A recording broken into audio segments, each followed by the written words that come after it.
یعنی دیکھنے میں بھی کالا ہو، دیکھتا بھی سیاہ ہو، اور اسی طرح اس کی سینگ بھی ہوں اور چلتا بھی سیاہی میں ہو اور دیکھتا بھی سیاہی میں ہو۔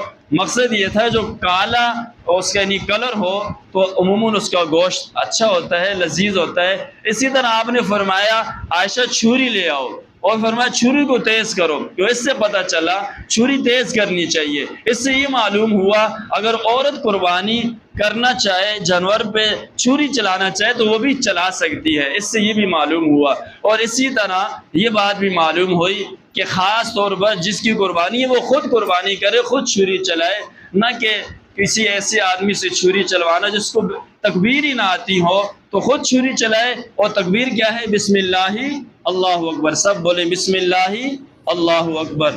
تو میں اپنی بات کو پھر رپیٹ کرتا ہوں، 3 آیات کے اندر یہ بات ذکر کی، ان صلاتی و نسکی فصلی لربک وانحر، کہ قربانی کرنا احادیث میں اور قرآن مجید کے اندر موجود ہے، لہذا ایسی باتیں کرنا کہ بھائی کسی غریب کی شادی کرا دینی چاہیے، شادی کرانے کے لیے اور دن بھی موجود ہیں، پورا سال موجود ہے۔